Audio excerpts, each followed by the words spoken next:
right, well, we'll get started.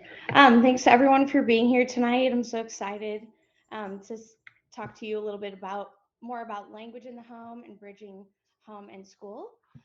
So glad you all could be here, and thanks for taking time out of your night to join us. If you all have any questions or anything throughout this, please let me know or save your questions till the end. I'm going to do my best to answer any additional questions y'all have, questions in general. And then, as always, I'm always available via Brightwheel and email too. So if we don't get a chance to connect, or if y'all have any additional information, that's another way that you can reach me. So let's get started. This is a really great quote that I think really speaks to this. I always love to add quotes from Maria Montessori.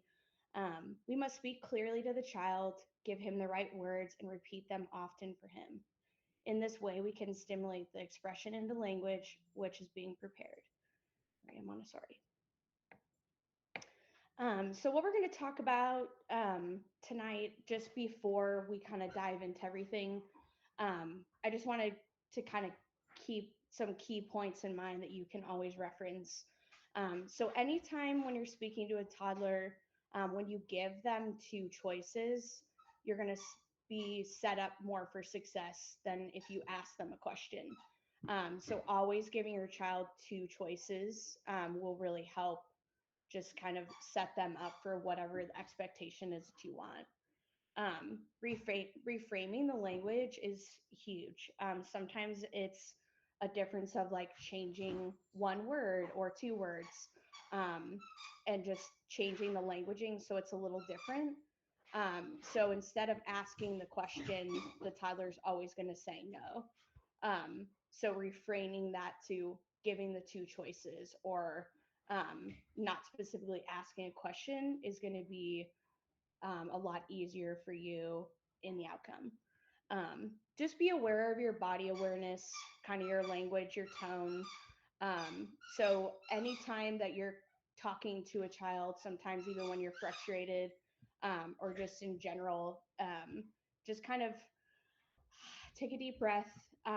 Just kind of be aware of what how you're standing and kind of just in general, kind of the way that you're communicating to the toddler. They're super intuitive and very aware of just the way that you're acting. And so I think it's really important just to keep that in mind just whenever you're communicating in general. Um, this is one that I always like to remind parents, is that it's a child's job to test and it's our job to set the boundary. So when you set the boundary, it's helping the child feel secure and safe. And so they are going to test us. They are going to test to see kind of what it is that we're going to do in the outcome. And so they're it's just their job to continuously do this, right? And so it's just stay calm, take a deep breath, and just think about what it is that um, you want in the end. And we'll touch on that later. Um, just so that you can remind yourself, like, okay, they're gonna test us. This is just normal. Let's breathe through it. And how are we gonna react? Um, it also, if you have varying responses with your partners or peers, it's eventually the child starts to feel insecure and can't trust the person. So thinking about that, if mom said yes to a situation or a question, um, and then dad also has to say yes. So even if you want your answer to be no, if the expectation was already set and that first parent already said no, then your answer is also no. And so also kind of just like role playing that a little bit too is really helpful. Kind of saying like, oh, I heard Marina said no. The answer is no. And so just kind of putting that back on communicating to make sure that the child knows that you're a team really also helps them really remind them of that you trust them, that they feel safe. The follow through is super, super, super important. I really can't stress that enough. whatever it is that you're going to act on, you need to follow through with that. Um, this is totally, these are very just like scenarios in mind of things of how I would do it, but it's also, whatever works for you and your family and your partner. And so, it's okay to make mistakes. These are going to happen.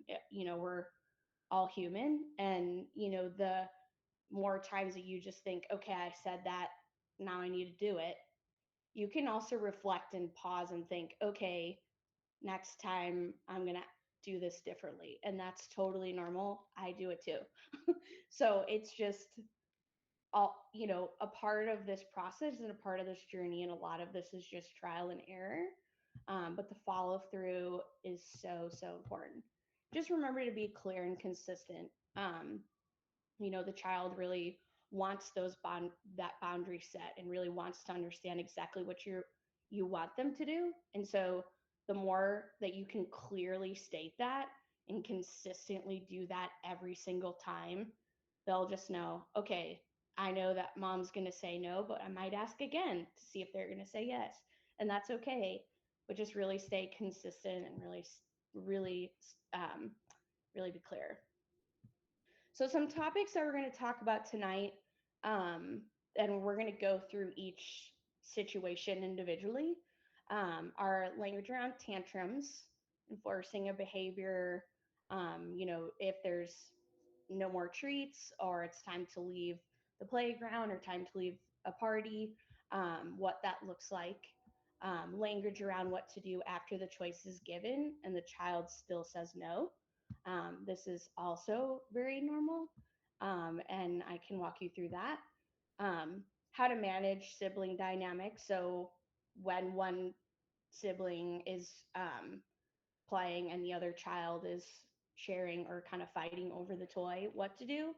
I know that some of y'all's families have two different age dynamics, and so sometimes there might not be language there, or sometimes the child's being asked to share, and the other child is learning to redirect and find something different. So we can walk you through those situations too. Language around toileting, language around what to do when a child's throwing food, when you're eating or sitting at the table, language to encourage that the other parent is also able to help and also available to do things as well.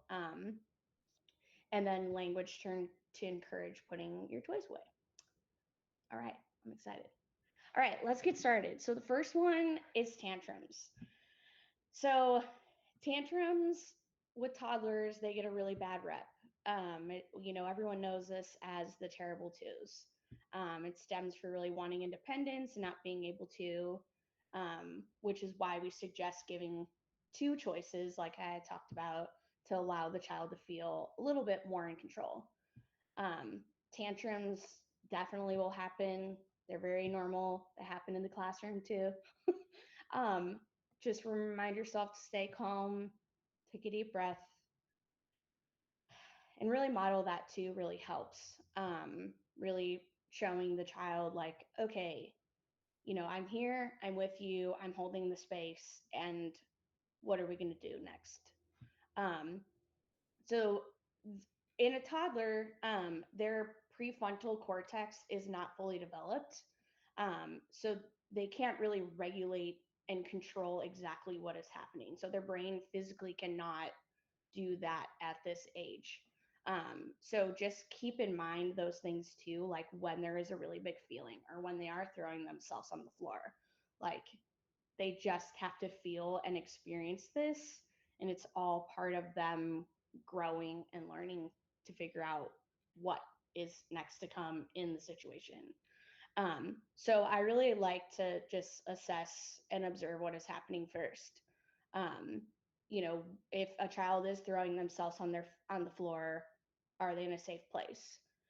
If they're not, I'm going to say I'm going to help your body so that you can have your feelings here instead of on the floor.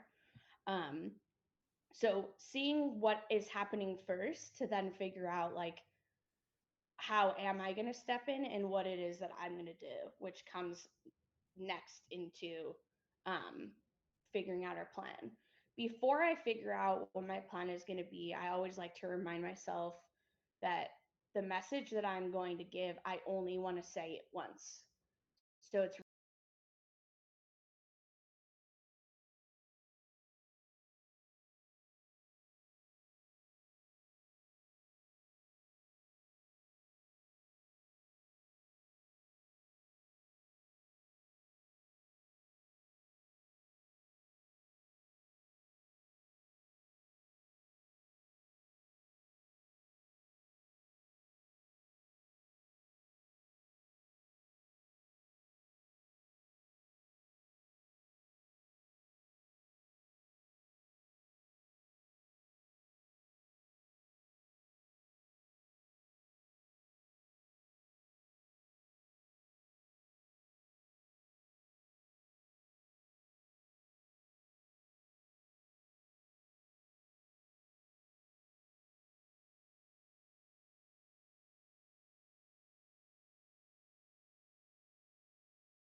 Thank you guys. Thank you everyone for coming tonight. It really means a lot to me.